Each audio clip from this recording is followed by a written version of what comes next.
So hi, welcome back to my channel, To The Witchy Reader. So I'm back here with my mom again for another book club video.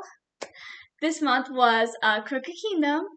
Yay. Yes. We did Six of Crows the first month. We did this in January. And then we did something else in February because we go different. Yeah, we all choose. And then since it's my month again, I chose Crooked Kingdom.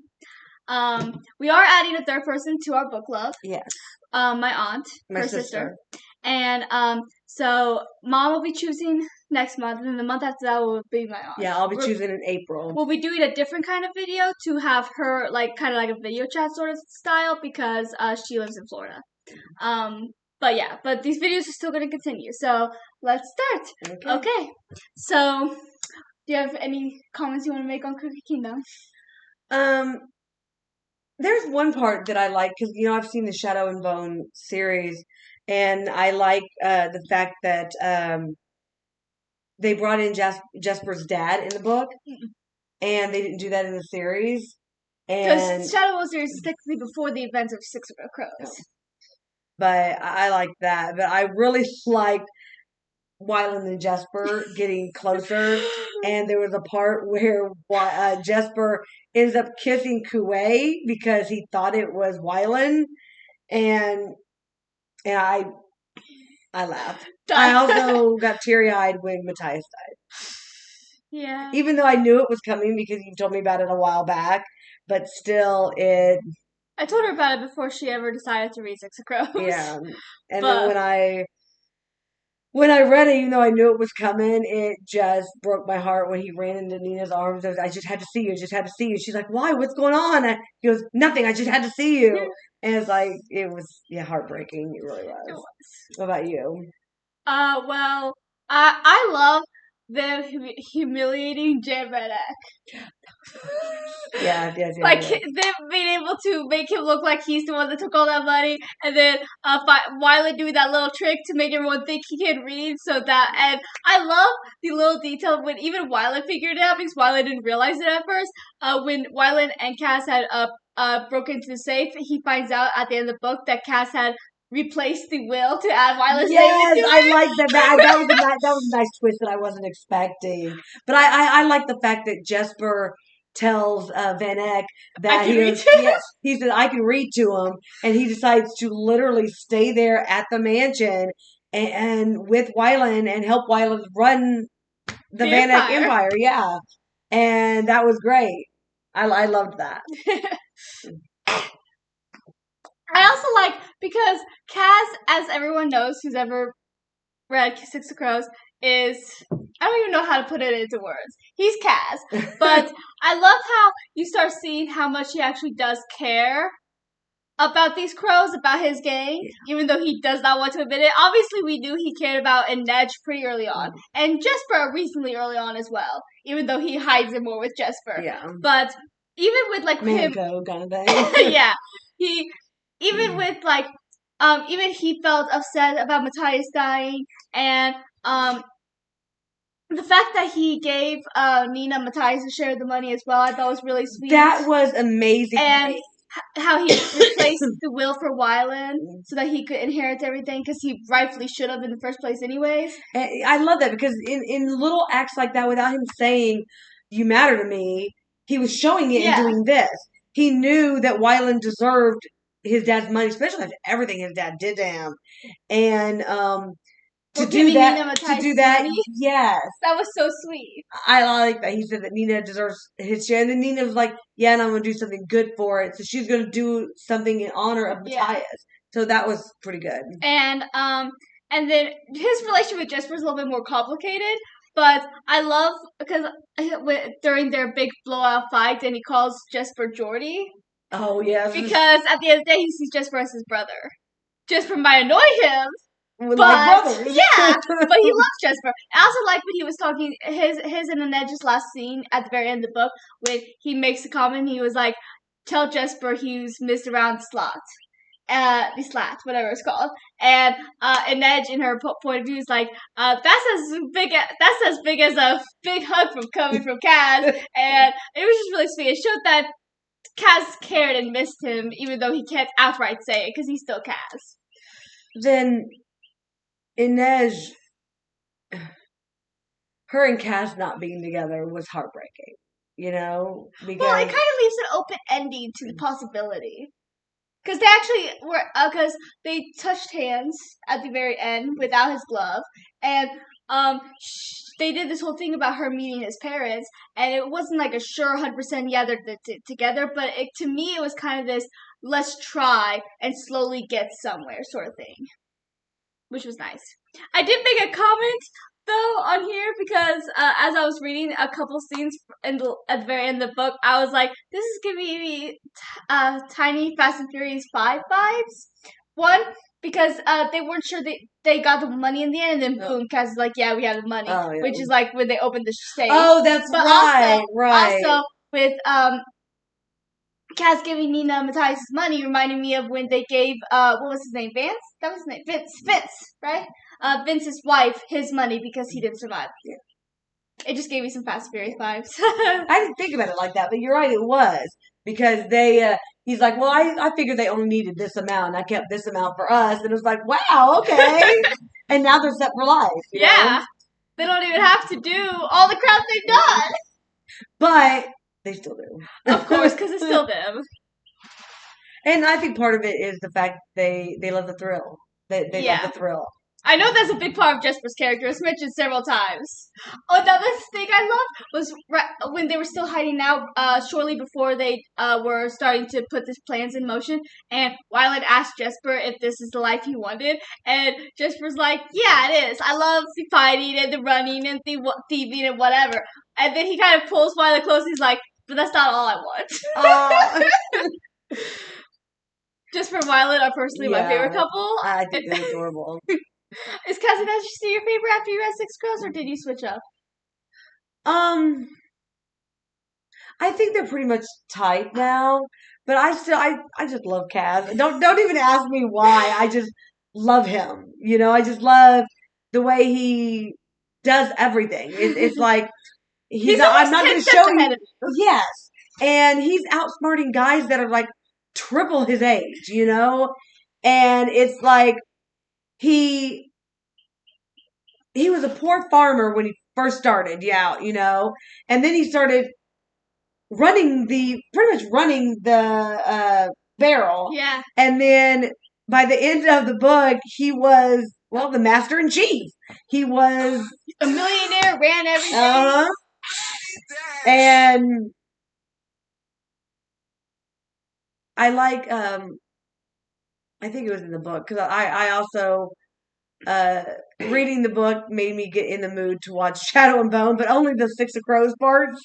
And so I did it. So I don't remember if it was in the book or in the movie, but this was in the show. Okay, this is the show because I remember it. But I still like the saying because he doesn't say it in the book, but I loved it in the movie.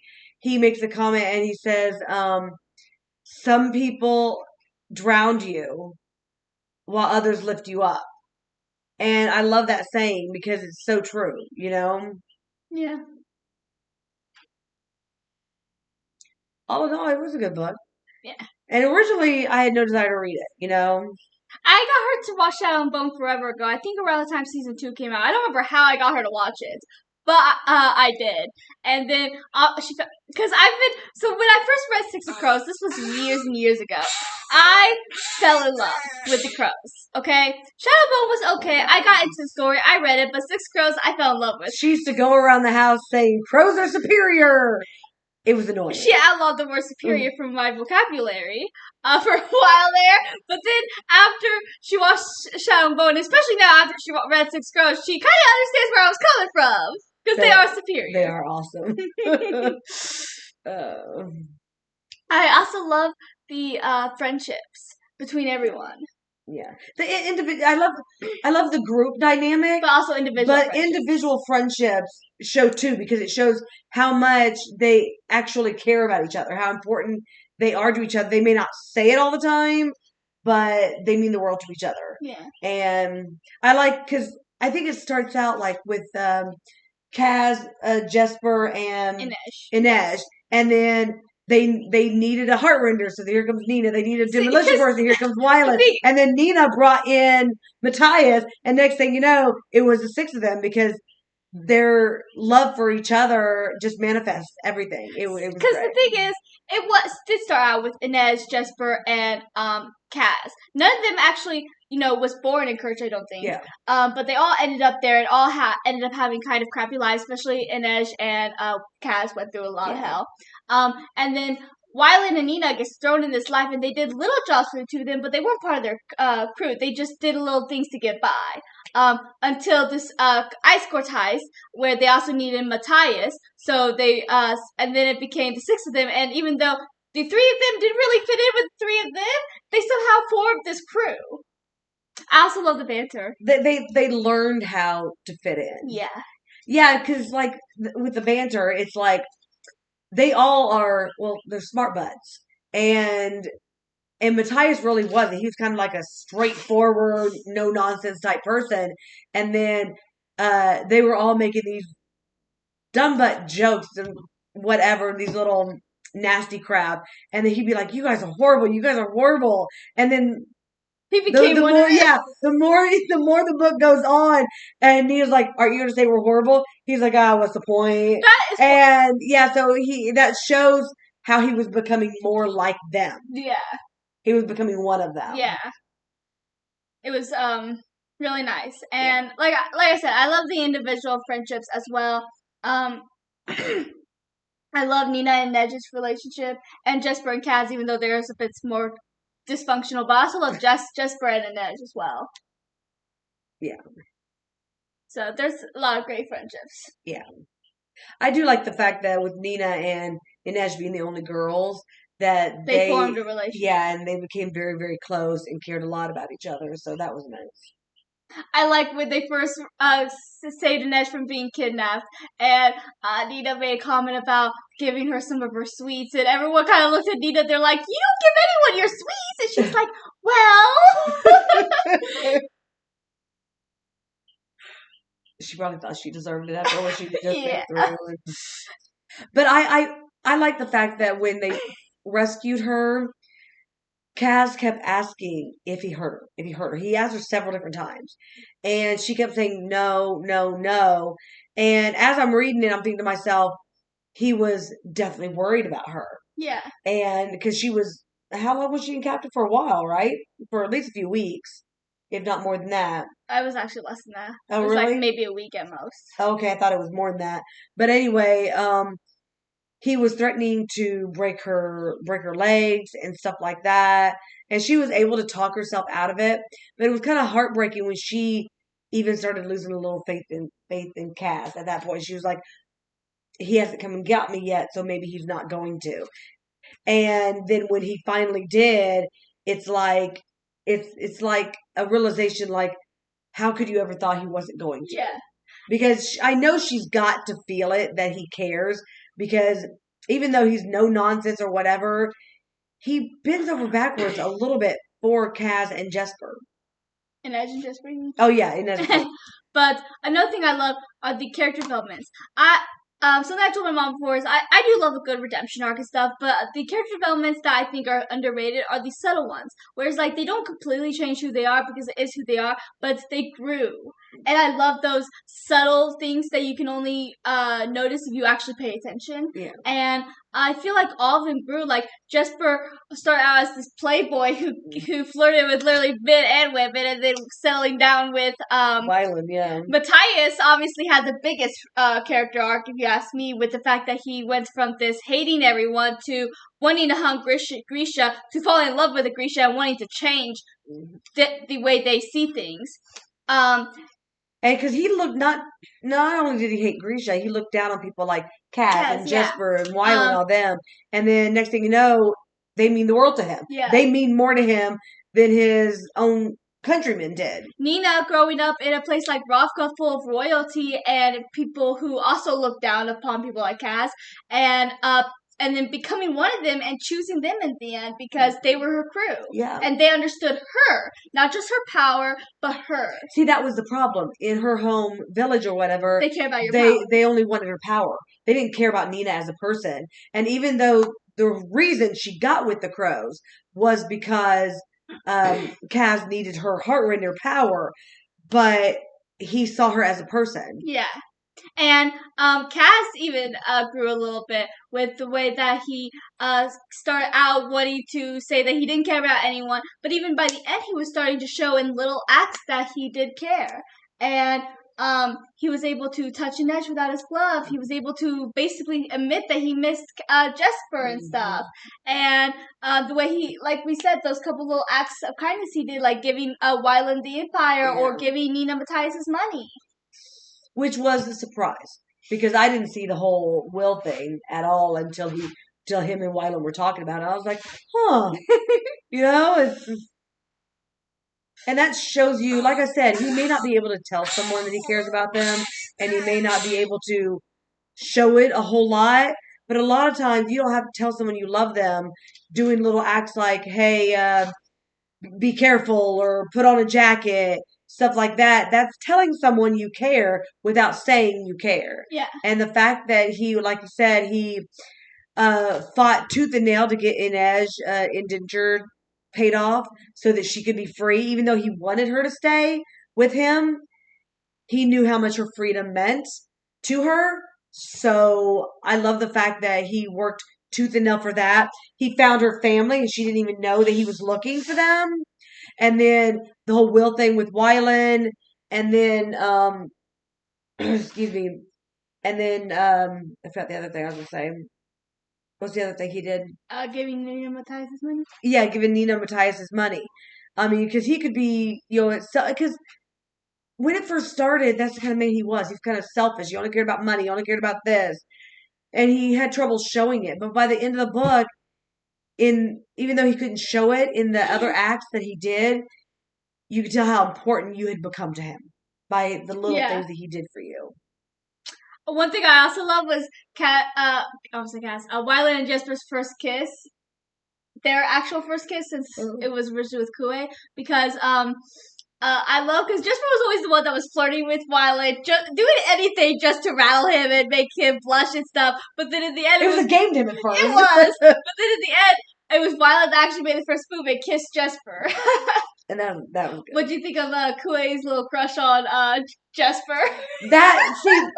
When Jesper kissed him, and at the time I thought it was Wyland, and then he said, well, he moved closer or whatever, and then when he found out it wasn't Kue, the first thought that went through my head was, does Kue like Jesper? Because they didn't really mention it before that. Well, no, but even before then, there was a couple of lines that showed it, like, there was, what was it, just a couple little lines. I don't know if this was before or after that. I think it was before, but because I wrote it down. Where is it? I just saw it. Kue asked Jesper, he's like, why you keep staring at him? I have the same face as him. You can stare at me. I remember that. Oh, see, I never even caught that. I read that and I remember it, but it never dawned on me that was because Kue liked him and that's why he was wondering why I wasn't looking at him. I just thought he was being a cynic. Why are you looking at him? I look just like him, kind of like a jealousy thing, but it never even dawned on me that, yeah. Yeah. And it was funny because, like, at the end when Kue was about to leave, he was like, talking to Jesper, he was like, you could always come visit me in Rocca. And then Wyland's like, why don't I throw you in the canal and see if you can swim? Wyland can be a little dark sometimes. Just throwing that out there. He doesn't get enough credit for being dark sometimes. Even the sweetest people have their darker moments. I also love when Jinya was doing Wyland's face or making him look like Wyland again, and Jesper was making little notes, and then Wyland was like, "I didn't realize you were paying attention." There was also a couple quotes I wrote down because I really liked them.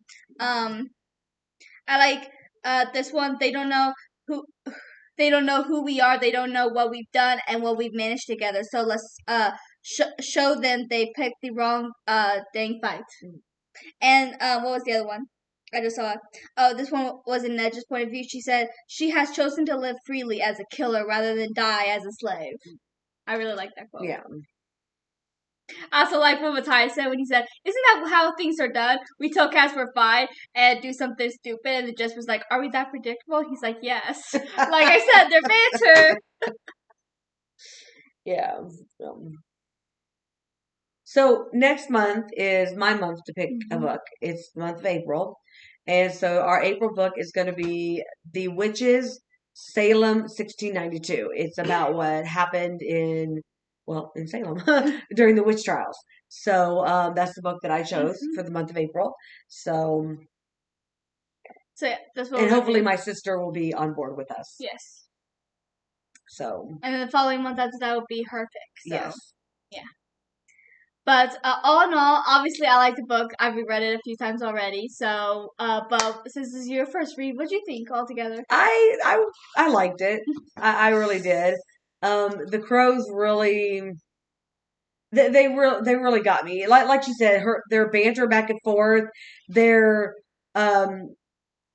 love-hate relationship between Kaz and Jesper, and it's just I got why she's always said they were superior, because they are an amazing group of people. They really are. And it never ceases to amaze me. Kaz never ceases to amaze me, because he went from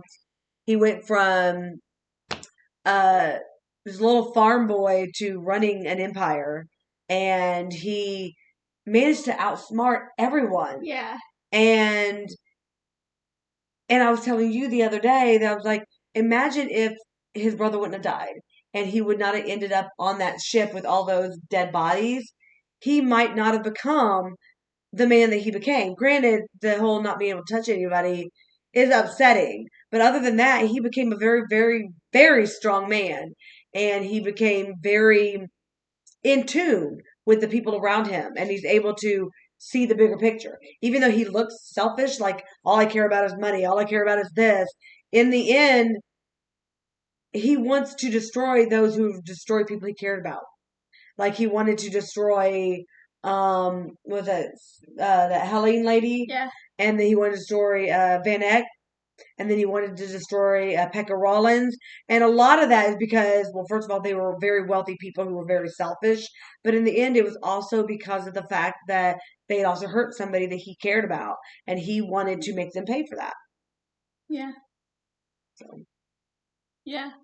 I also am really amazed by Inej, because she went through we were talking the other day about who we thought had like the biggest trauma, whose story broke our hearts the most. And for me it's always been Inej. I mean, they have several really sad stories, like Kaz's breaks my heart, even Wyland's breaks my heart, just because of his father and stuff. His father trying to kill him, that killed me. Yeah, twice. Yeah. But and they kidnapped him and beat him up. So, but and I thought my dad was bad. But Inej, despite everything she went through, despite getting kidnapped and being a sex slave and all the horrible things she's done, and then having to kill to survive, even though that went against her own beliefs and morals, she never lost that hope, that her faith. Her faith. Yeah, and that's something that Kaz even thinks, that even amazes Kaz. He's made comments about it a couple times in his own POVs about how he can't believe after everything she's went through that she still has hope and faith, and even after everything he's done, she still has hope in him as well. And the weird part about it is, I think deep down, a little part of him does too. Because I don't think that he would go through half of what he went through for the Crows, for himself, if there wasn't a little part of him that had a little bit of faith that it will turn out the way he wants it to. Because even when he was thrown down, I mean, down, he was like, nope. He goes, we will prevail. And that in itself, I think, takes faith. Faith in yourself, faith in your Crows. I think if he didn't have faith in himself and them, this was actually from the show.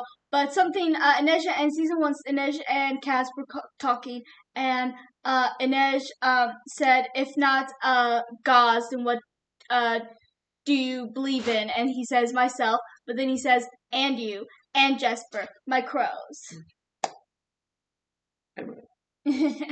So yeah. But I think that's all for today. Yes. Thank you for watching. Please like and subscribe. And come back next month for our next book, The Salem Witch Trials. And we'll chat below in the comments. Until next time.